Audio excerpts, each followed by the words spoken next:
enough, and maybe I should make reference to this before I ask you to come in. This is what Kipchumba Murkomen tweeted yesterday. I did retweet him. Let me just pull it up. Give me one quick second. Here we go. He said, "It is my prayer." Let me zoom in, Father. He says, "It is still my prayer and considered opinion that Honorable Raila Odinga should use his influence to call off the planned mass action. He has the ability and responsibility to do so. There is no reason why we shouldn't resume the parliamentary talks. Now that Azmi are clear that they don't want to be part of government in any form or shape, whether it is Nusumkate or handshake, then I don't see the reason why we cannot prosecute the issues raised using our democratic institutions." President Ruto offered dialogue as a solution, and those of us in government supported his proposal 100% without exception. I urge our Azmio friends to be mindful of the nation and resume the talks. Let's quickly take a look at that statement by the envoys.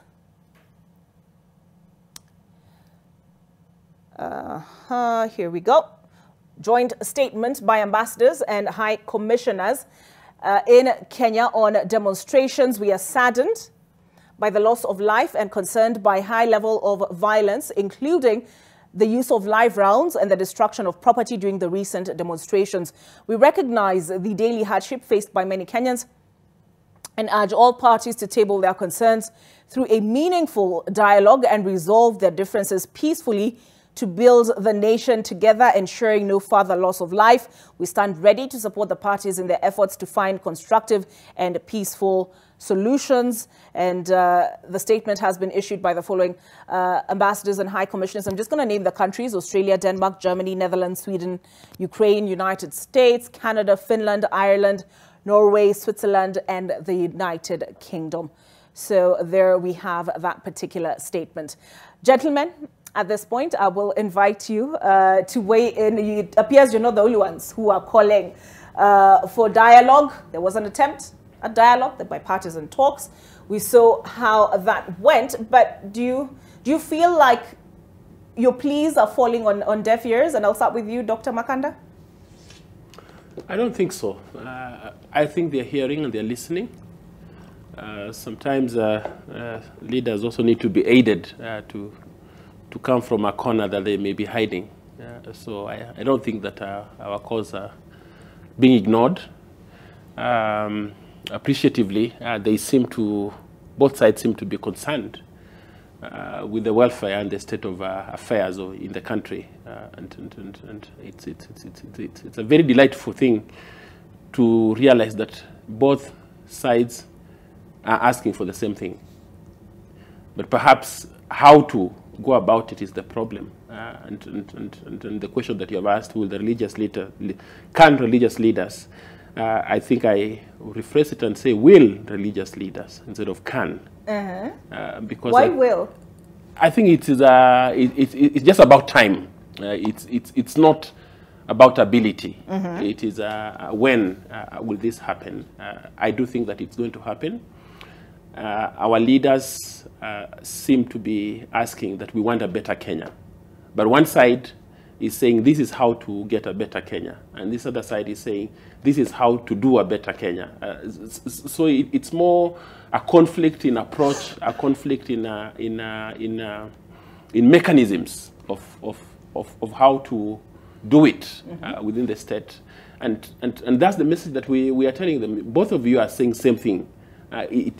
Would you like to meet and bring your ideas together and have this resolved amicably? I do think that it will happen. It's just that today has to happen in the manner that it is happening. We are praying and asking that there will be peace on our streets, that there will be no life lost. Yesterday I learned that quite a number of people died across the country, Busia, whatever. Is this in the last protest? In the last protest, in the last protest. And your heart grieves when you hear about some of the deaths. They will have been avoided. And this morning, we are praying that this will be avoided today, so that we preserve life, we protect businesses, It is sad that our learners are going to miss 20 hours. That's one of the news items that you have reported about. This week in Nairobi, in Mombasa, in Kisumu, and maybe in other urban centers. It may not just be, when you talk about Nairobi, you're talking about Kajiado, you're talking about Kiambu, you're talking about Machakos, because in the morning you find buses from Kajiado coming to pick children in Nairobi and buses from Nairobi going to pick children in Machakos. So it means it is way beyond. It cuts across. Yes, it cuts across. And yet we are trying to recover from COVID. And some of our children do not have adequate teachers, the junior secondary. And so if they miss 20 hours in view of inadequate capacity in schools, what's going to happen? I would have loved today for us to celebrate the great news that is that you've reported. I mean, that there's stability in the dollar, in the market. It would have been fantastic for us to celebrate that news. That Elon Musk is coming to town, and we're going to have a good competition within our teleco businesses. That Omanyala is going to run this Friday in Monaco. So I mean, there's very good news around us, but yet we have to spend a lot of time to think about sad events in our country. All right. Yeah. Hassan Olenado, you have been making these calls for a while as clerics, as the clergy, but it appears the situation is escalating instead of de-escalating. Yeah, thank you. I think I take this, first of all, this opportunity, first of all, to send congratulatory message to the Muslim community across the world as they usher in the new year. Actually, today is the 1st of Muharram, 1445. So really, I also urge them to use this opportunity. Happy New Year. Yeah, Happy New Year. Happy New Year. I'm sorry. And I also wish them that they use this opportunity to pray for peace, not only in the country, but in the region and the whole world. Because the first 10 days of Muharram are holy days where Muslims are encouraged to fast, to do the worship of fasting, and also to continue their prayers. So I really urge them to use this opportunity to make a contribution to the peaceful coexistence in this country. Coming directly to what you have just asked, I want to believe that Kenya is a great country. Unfortunately, we have allowed politics to be at the center of our lives, making it very difficult for us to make any meaningful development, because everything in Kenya is politics. Everything. Talk about education, talk about just everything that you talk about. And we have allowed ourselves to be, all our lives to be hijacked by the political elites in the country, making everything that we want to do is for their selfish interests. And that is why everything that we try to do as a country, we always put them in the shelves, or whenever we forget and we move to the next agenda, we forget what we were supposed to do. And that is why most of our things are actually unfinished. Everything we have put our hands on is unfinished business, because we could have not been here today where we are if we followed what happened in 2007, 2008. We have a very clear roadmap from then through the agenda for items and other things. And most of those things were just left.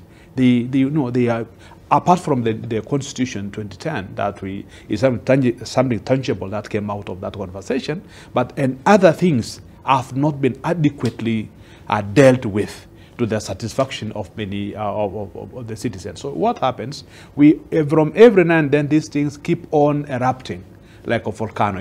Have a situation where certain things come up, and we can go back and say, oh, this thing was there some few years ago. We have forgotten. We could have dealt with this issue that time, then our things could have been better. I think what we need to do as a country, we need to think about how do we manage our politics. Because if we don't come up with a clear way of managing politics, we shall always be in this problem where we are today. Because it's very sad that historically we have been having problems few months or few years before elections, and maybe a month or two after elections. But today, we still have election-related problems 1 year down the line, 8 months now. And we are still talking about who won the elections in the last election, you know, and meaning that we are actually going to the next election when we are still asking questions about the last election. So when do we have time to work? When will the government that is in leadership now have an opportunity to deliver on the promises that they promised Kenyans? And why are they not being given that opportunity to do so? So I want to urge all of us, especially the clergy, not to tire. It is true. For quite a while, everyone else have been saying, oh, you know, let us come to the table, let us talk, let us do this. But we still find ourselves in the same position. It's not that actually, as Dr. Makanda have just mentioned, it is not that they are not listening.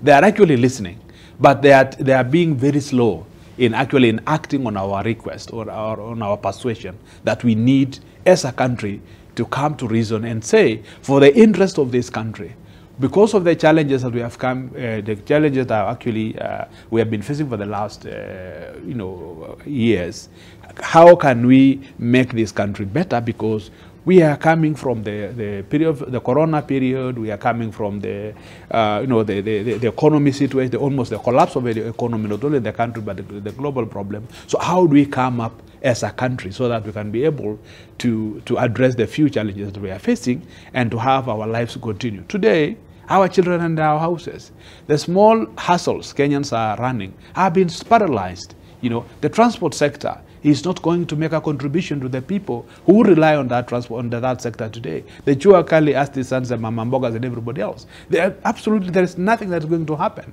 But if we really have this thing to happen for the next 3 days, then what will be our situation at the individual level? Forget even about at the country level. At the very individual level, what is going to happen to our neighborhoods, to our Kenyans? Could this not lead to hopelessness that will create more crime than addressing the problem that we have? I want to urge that I think we need to find a better way of addressing our problem. If need be, and that is what I know what the religious organizations are now planning, I think we need a convention where people can actually speak and try to establish how do we get out of this? Where do we go next? Than just really just condemning and saying all what we are saying. Thank you. All right. So we need to take a break, Reverend Cannon. But we will be back first thing with your thoughts on this particular subject. Why is that delayed response to your calls to come, let's sit, let's talk?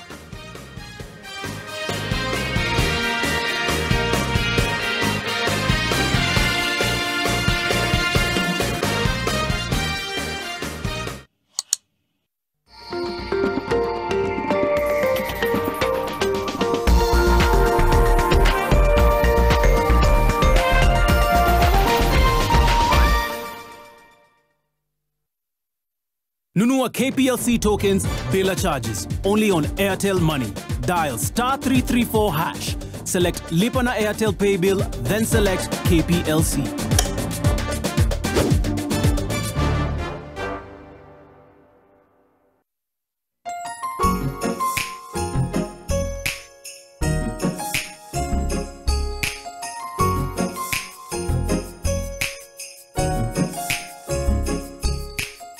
Do not hold back in any situation. Eno gets to work on the 6 symptoms of heartburn fast. What? You do know you said all of that out loud, right? If symptoms persist, seek medical advice.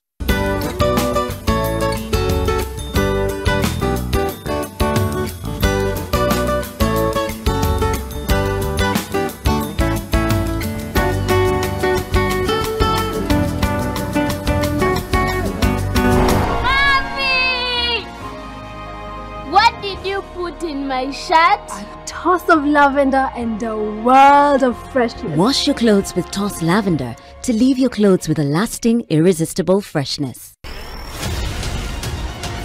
Generation 3 is all about learning and having fun. Tune in every Saturday morning from 10 a.m. and learn cool and simple recipes,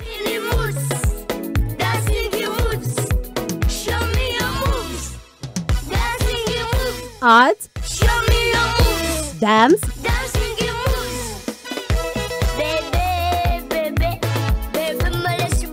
get our tanks twisted. 4 viewers, fun, vote for the fun. 4 viewers, friends, vote for the fun. Jog our minds with awesome riddles and dance some more. I think it's a hedgehog because as many needles as it has, it cannot, what? What was the question again? Generation 3, every Saturday from 10 a.m. only on NTV.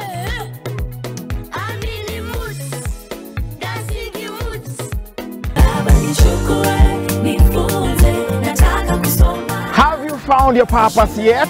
Well, catch the conversation this Sunday as we discuss matters of resilience and finding purpose. Joining us in studio will be the legendary BMF, Boss Emoji, and of course music from yours truly, Son of Nations.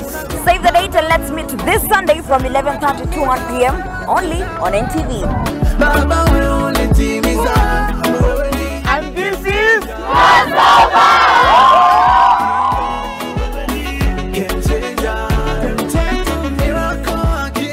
This is where you're throwing money down the drain. How? On these cleaning products. Impossible. Harpic 10X. While other cleaners flow away, Harpic 10X's viscous formula in only 1 round of application gives you sparkling, clean toilet. Harpic, 10 times better cleaning than other cleaning products. And great savings too.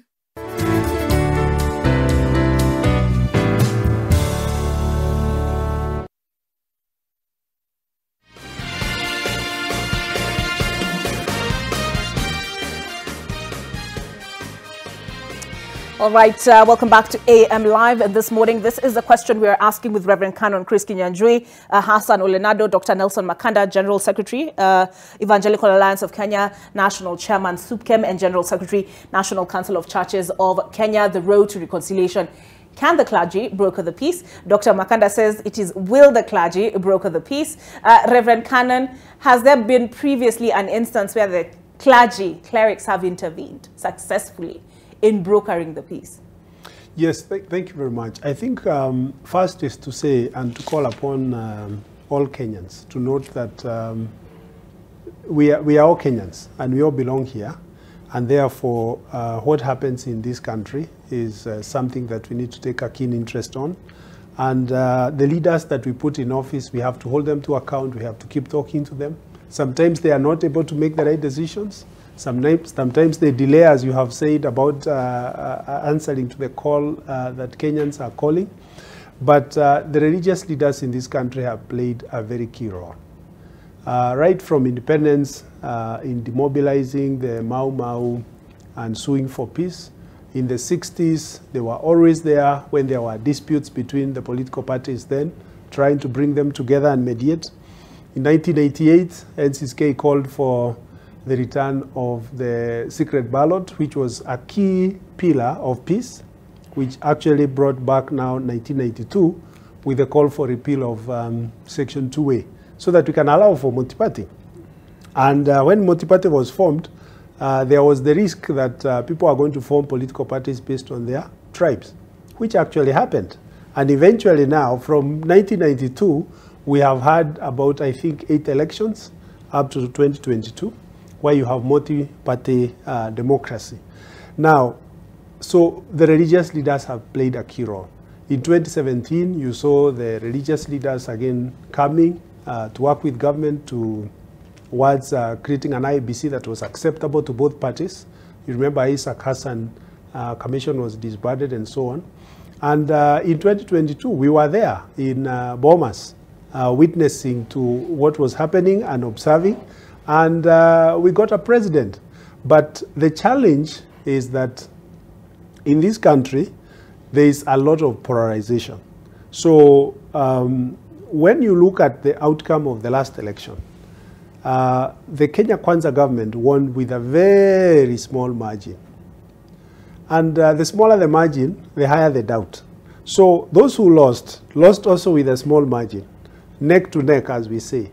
That is part of the challenge that we have in the country. People doubt, did I actually lose? Did I actually win? And so on and so forth. So those are doubts that we have to keep working on, because in democracy, there can only be one winner. So I think the answer to your question is that religious leaders have played a very key role in mediating conflict among our political players. And even this one, we have spoken at length with the Azimio side. We know the issues that they have. We know the issues also that the Kenya Kwanza government has and some of the things that we would like to put at the table. I think where we are is basically to push them, that final push, to get them to the negotiating table. We know the bipartisan talks actually collapsed. And it's unfortunate that because we are in a parliamentary system of government. In a parliamentary system of government, there is always this conflict between the two sides, like we see in the US. However, what happens is that there is always mediation behind the scenes and using of the back channels to actually come together on issues. For example, the Finance Act. The only way that the Finance Act and for the president to drive such a brave and courageous agenda was to get a bipartisan support. Did the Finance Act enjoy bipartisan support? The answer is no. That's why we are here. And in fact, in a way, it kind of gives the wind into the sailing boats of Azimio. And in fact, as religious leaders, we are seeing this as one of the areas that we need to start discussing. Let us allow that all the matters that happen in the country, we do them in a bipartisan manner, and we bring our reconciliation together. In fact, the Bible talks of us having a ministry of reconciliation, because there will be always conflict. Elections will be contested, and other issues will be contested. But as people who believe in peace and prosperity, we all must come together and say, how can we bridge our differences? And that is the message that we are sending to both camps, the Kenya Kwanza and Azimio. Okay. We believe that they all have a right and a legitimate right to be here. We know we have a president. And I think the message we get from Azimio, they recognize that there's a president in Kenya. They recognize there's a government. They want to engage. On the other side, the government recognizes that there's an opposition or a minority, and they want to engage. But I think there's a bit of confusion. We are still in the 1 year. Even in marriage, the first year is difficult. I think that's what we are seeing today. All right. Because you mentioned the Finance Act, I want to make reference to a statement you released as the National Council of Churches of Kenya, together with the Kenya Conference of Catholic Bishops. And to the President, you said, as an immediate mitigation measure, Your Excellency, we recommend that the Finance Act 2023 is repealed so as to review the heavy taxation burden imposed on Kenyans. In addition, we urge a cessation of domestic borrowing by government so as to enable banks loan private businesses that drive the local economy. To Raila Odinga, so I'm just reading the parts of the statement that stood out for me. To Raila Odinga, you said, and I quote, "We appeal to you to reconsider the proposed mass action program, which is likely to make the situation worse for Kenyans. We also urge that you do not give the people false hope that the government can be removed from office through collection of signatures." Dr. Makanda, I will come back to you, Reverend, to expound further on this. But Dr. Makanda, what is the role of the church? Is it to be Switzerland and say we have, okay, forgive the phrasing, we have no dog in this fight. You know what I mean? We have no stake in who wins, who loses. Or is it actually what the NCCK and KCCB have done, which is actively participate in governance? They're offering up a solution. I think the church is not a bystander and watching to see what unfolds. I think the church and the religious leaders, as it were, because it's not just the church, it's a combined effort by the Christians, Muslims, and Hindu. I think we are all engaged in this because our welfare is tied together with this country. And from the Christian point of view, we are encouraged in Jeremiah 29. I know you know verse 11. but perhaps verse... I can pull it out. Verse Jeremiah 29:11. Yes, yes. Verse 7. Verse 7. Verse 7, yes. Just pull it up so that then Kenyans can see why we are concerned. And Reverend Chris has already mentioned about how the church and religious leaders have been involved in this country. The welfare of Kenya is our welfare. If Kenya prospers, we prosper. If there's peace in Kenya, we have peace in this country. And all of us will find fulfillment. And so in our engagement, did you find it? Yes, 29:7, right? Yes, 29:7. Okay. I was just confirming I have the right thing. Yes. All right, it says, also seek the peace and prosperity of the city to which I have carried you into exile. Pray to the Lord for it, because if it prospers, you too will prosper. Yes, that is where we stand. Because if you hurt Olive, if our children are not going to school, it's us who are hurting. If Mama Mboga is not selling mboga, it's us who will not find food and affordably. Go to Sudan today. I mean, Kenyans have been investing in Khartoum. All their businesses are closed down. And the people in Khartoum, many have moved to Djibouti, others to Egypt. Some have come into Kenya. Some have moved into Middle East.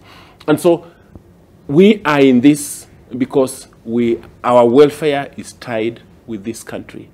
God has predestined that we be part of this country, and so we will be involved, and so we are engaged, and so we are seeking these solutions together for the welfare of this country. And so when we appeal, it's not like religious leaders are saying, you eat this, drink water, and we take wine. That's not what religious leaders are saying.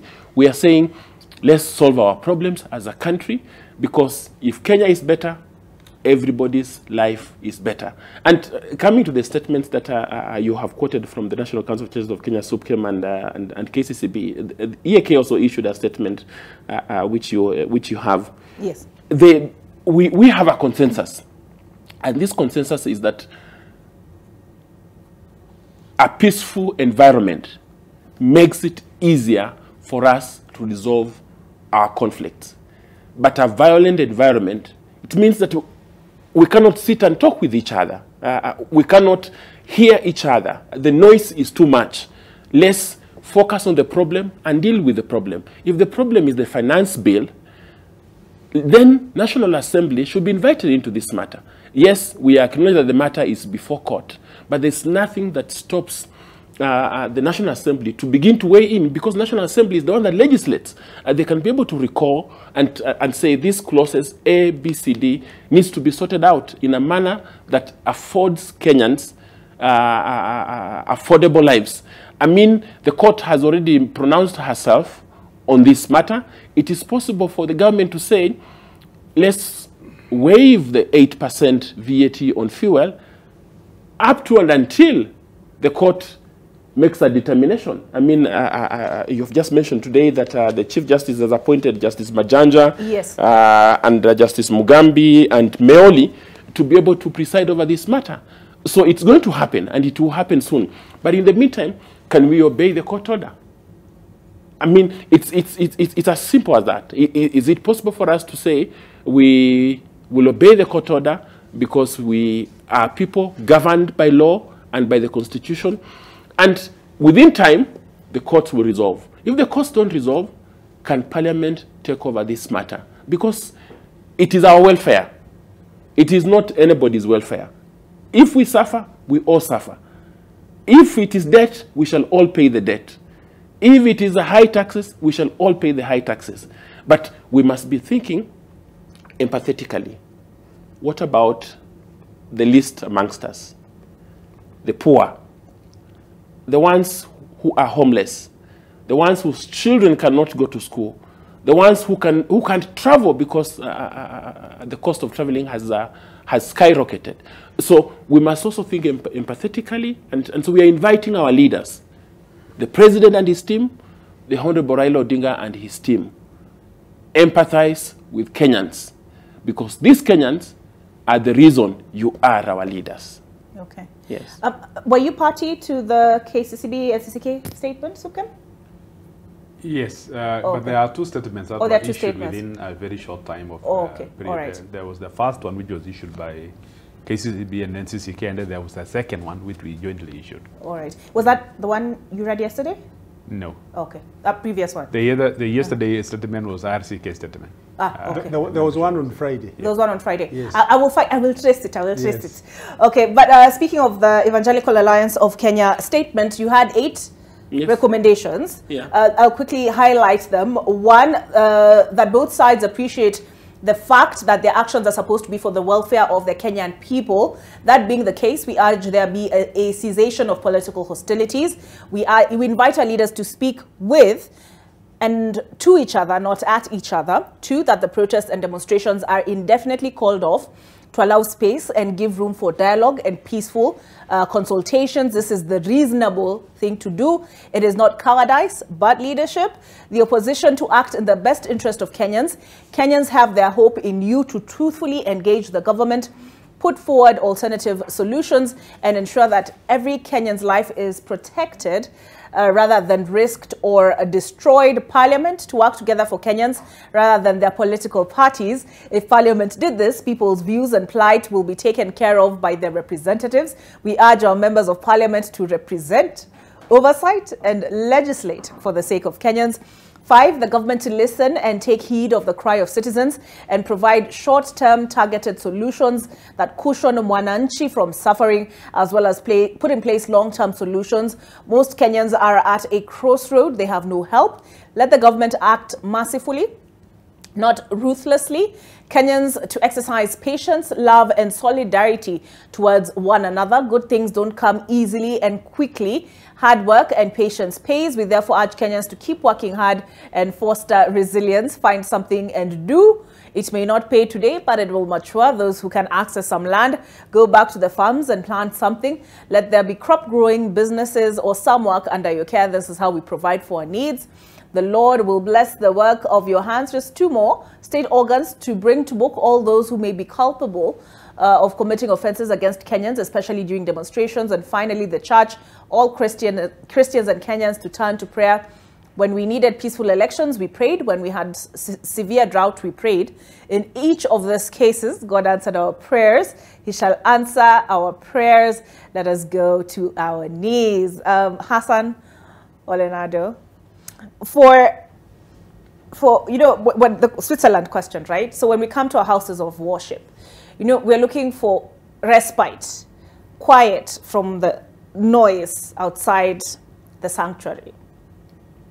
So does that usually leave you in a difficult position when you see something going wrong? Because there are those who will say, leave the politics to the politicians. Yeah, but I think Kenya is a very unique country because we are one of those countries which are really over 80% religious, which means Kenyans are religious by nature, and therefore religion has a critical role to play in terms of moderating even politics in the country, to make sure that they tone down on the rhetorics that may threaten peace. Because for religions to prosper or to play their role, they must be peace in the country. Because honestly, if you want to preach, you need a peaceful environment. For example, for now, the Muslim community are in a very, very difficult position because on Friday, one of the days which is earmarked for demonstration is on a Friday. And last week on Wednesday, we saw in our biggest mosque, Jamia Mosque, almost 2-3 rows of people prayed in the midday prayer, which is really very difficult, and it doesn't happen. We normally have at least the full mosque, even on any other day, because people are in town. So last week, because of the situation, there are very few people who came to town, and therefore the mosques around town did not have people to pray in. So we are even worried what will happen on Friday. So because people will not come to the city, and therefore this mosque in the city center will not have people to pray because there will be very, very small number, and like in other places also. So we are even saying, I think it is also wrong for Azimio to organize demonstrations on a Friday. They should respect that day as a day of worship for the Muslim community, so that they have an opportunity of, of going to worship like every other community in this country. So what I want to say is that this Kenyans being religious leaders have a role to play. Because when you look at the politicians, every now and then you'll see them also visiting their places of worship. And therefore they are also members of our faiths. And therefore whenever they go wrong, we have a responsibility to guide them, because ours is largely to guide, to provide that guidance and counseling to what we think is right. And when they go wrong, we have also to say, hey, guys, you are not doing it right. This is how it should be done, for the best interest of this country and also for the peace to prevail. Because without peace, there is nowhere we can actually even have that tranquility in our places of worship. We shall not even be able to visit them, even if we want that tranquility. So we need peace and stability for us to do our work of worship in a country. All right. I'm curious, Reverend Cannon, when you come up with a statement such as the one I just read, you guys are human, right? Do you vote? I assume clerics also vote. Yes, we vote. We do. You vote, yeah. And we observe these elections. And we observe. So it means that one or the other of the parties persuaded you to vote one way or the other. And being human, when you sit down and sit around the table yourselves to come up with these statements and have these conversations, how do you keep your own political views from clouding how do I put it? From your judgment. Yes. Clouding your judgment. Thank you very much. I think it's a big issue, because everybody has a political opinion, an economic opinion, and any other. And I think Dr. Nelson Makanda had put it very well. We are part of this country as religious leaders, individually. Our families are here, our mothers are here, our children are here. We preach every day to people in Kenya who are also part and going through this. And they also pass messages to us. For example, one of the expressions that Kenyans have been giving us is that the cost of living is high. They have been talking to us. And this is not something that happened with Kenya Kwanza. I mean, it can be traced 10 years beyond. But the cost keeps escalating. And therefore, that's why the Finance Act becomes necessary. So for us as religious leaders, most of us are very well schooled. You see the people around here have PhDs, have degrees and in philosophy, in theology, in law. And those who may not be aware, you have a background in law. Yes. Yes, I did know you know that. Now, we are able to be professional when it comes to advising our leaders. Once a leader is put in there by the people of Kenya, it is the duty of us as faith leaders to support the policies of that government, and also to question and to hold to account and to bring to bear some of the truths that we are hearing from the people, and also our own reflection as people of God. So therefore, our statement, as you can see, was quite clear. What we thought was the real agenda that needed to be discussed between His Excellency the President's side, the Kenya Kwanza, and the Azimio side led by the Prime Minister. And I can just summarize. One of the issues that we thought was very important was that we needed the maandamano and the protest to stop. The protest from the Azimio side, they are protesting what? The cost of living, they are protesting the election justice, and so many other issues. So for them to protest, what does that mean? Maybe they have not been heard, and so on and so forth, because we have had several meetings with them. On the other hand, we have a government that has just won the election. They have tabled their first budget, and the first budget gets into a storm. And we have had very many consultations with the government, and the people within that side as well to actually understand why are they increasing VAT, for example, why are they putting the housing fund and so on, and they have proffered different explanations. So we are not coming from a vacuum. Religious leaders don't come down on Friday for Muslim or on Sunday for Christians. We live in towns that have roads, we drink water from the taps and so on. So we thought that the reconsideration of the Finance Act, that's why we called for the repeal of the Act, so that Parliament can reconsider the Act. It's already an Act. And then to actually ask themselves, how will the Finance Act be able to handle the concerns that the Kenyans are raising? And that is where now our appeal to the President especially, because he is the one on that side, and Parliament, and Kenya Kwanza, to say, we have heard the people. You know, in the Bible, there's a place where Moses is called in the burning bush, and God tells him, I have heard the cry of my people. I have seen their affliction. Now it is time for you to go and rescue them. And therefore, it is such a time as leaders, because leaders play a very critical role. Sometimes they hear what they don't want to hear, like the cost of living. But it is time for us to sit down. So we called for the repeal of the Act, and then a resumption of the bipartisan talks. The bipartisan talks collapsed because of, you know, just the game of politics, because people feel they are losing or they are gaining or something like that. And therefore we feel that that discussion need to be focused on only one agenda. I know they had a lengthy agenda. We feel that Parliament and the bipartisan talks can resolve for us the reconstitution of the IEBC. Without an IEBC, we are exposed as a country. There are some constituencies that don't have an MP.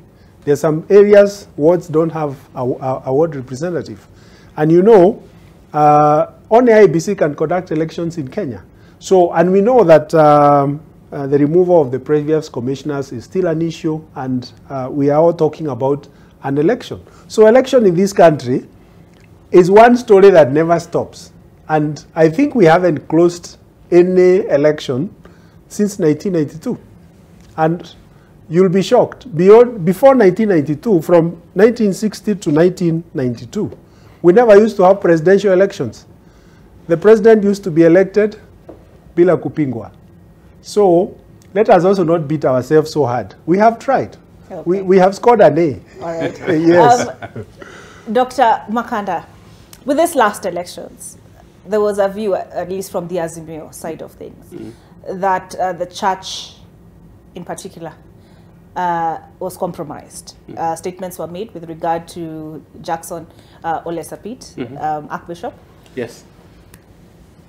Has that trust deficit, have you, as the church, I know, I mean, it's not like one amorphous entity, right? Yes. But have efforts been made to bridge to dialogue to restore that confidence? Let me say that as we speak today, the most trusted institution or group of leaders in Kenya are religious leaders. The confidence level. And Olive, you have millions of people that are your audience. You can carry out a random survey. Just repeat that second, 1 quick second. 1 quick second. The most trusted people in this country in terms of levels of confidence, whether it is in Peketoni or in Lamu or in Namanga. I'm calling the guy who's handling our social media so he can put up a poll. Yes. So that let's see if he'll pick up. Yes, and choose. You can say religious leaders, politicians, teachers, or whatever, and see the numbers that you will get. University of Nairobi. I'll try him again during the break. He might be shy. Yes, University of Nairobi, Professor Karuta Kanyingi. Yes, Karuta Kanyingi carried out a study last year, and the religious leaders were the highest, just around about elections.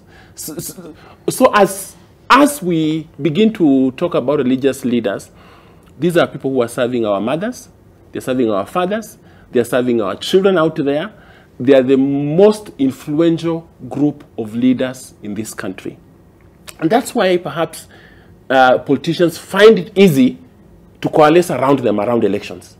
because they're trying to get some credibility by association, so that then peradventure, if I'm liked by this group of leaders, I might just win an election. And you want to look around and perhaps realize that that may be true, that actually these politicians from Kibaki, even from Kenyatta himself, the older, the senior, from Moi, Kibaki, Kenyatta the younger, and William Ruto, and even Baba himself, around elections, they try to associate with the religious leaders, religious institutions. Peradventure, they get the same confidence like the religious leaders have. So let's not make it look like our religious leaders have lost completely. Coming to the matter that you talked about in the last elections. And I remember I kept saying weaponization, but show me there's another... Instrumentalization. Instrumentalization. Yes, instrumentalization. Yes. So the politicians sought to instrumentalize religion, and they have done it.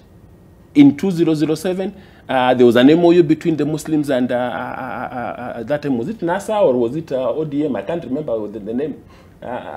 In 2013... That was when in? In 2007. Okay. Yes. I'll Google. Yes, in 2007.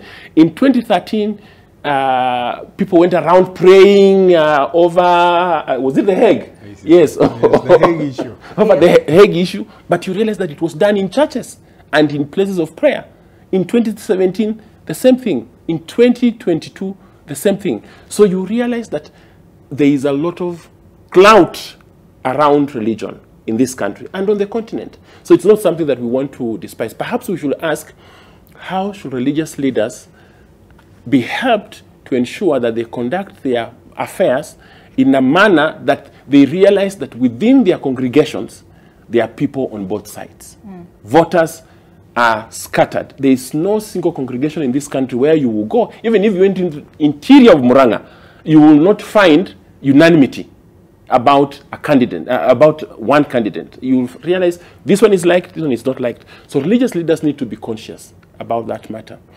On the matter of prayer at Bomas, the religious leaders had organized with IBC to have 7 prayers. 7 prayers. There was going to be a Hindu praying. There were going to be like about 3 Muslims praying. There were going to be about another 3 Christians praying on the day of results announcement. But what happened? There was violence within the house. Everything was in disarray. And so in a half, I think the chairman of IBC just decided to pick the one who looked conspicuous. He was in purple, and Olesapit is tall and so he said, Bishop, come, because I think he also needed a shield a bit around him, because chairs were being thrown around. So he picked on a bishop to come and pray. And if you were the one in that moment of heat, what will you do? You will try to calm them, the tempers. And that's what Archbishop did. And we thank God that it is him who was chosen to pray. And he prayed for this country and thanked God. And so that put him on the stage, on the platform, to say, oh, he's been compromised. But yet, before this event, when the campaigns were happening, perhaps he might have been thought to be the other side, more than the Kenya Kwanza side. But just that one event, we tried to heal that wound. When we went around in shuttle diplomacy around the contestation of that election, we met the deputy president, who had been now president-elect, prayed with him, brought along our Archbishop. We met the Right Honorable Raila Odinga at his home. If you retrieve the clip on that day, when it was a Saturday, it is Olesapit who spoke on our behalf in the compound of the Right Honorable Raila Odinga. So in terms of saying that he was partisan and perhaps he was rejected or what have you, I think we are past that stage. We healed whatever thoughts that were there at that time. And to the best of my knowledge, none of the leaders that were in Bomas that day were partisan. It is just that it happened that it was Olesapit and not Olenado and not Chris.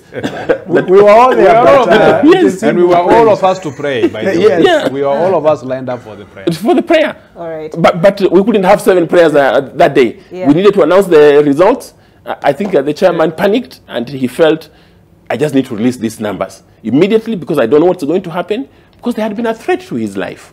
A few of his staff had been wounded. I mean, two of our bishops, one lost his glasses, one was trampled upon. When the chairs were flying? Yes.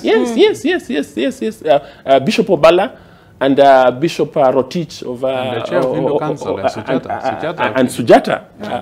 I mean, the chair of Hindu Council. They were trampled on. So it was not an easy matter. Yeah, let me say something about that. About all right, allow me to take a quick break, and then will you be able to retain the thought? I just wanted to say something on that. Actually, it was not that the religious leaders there knew what was to be announced by the chair of IBC. We did not know.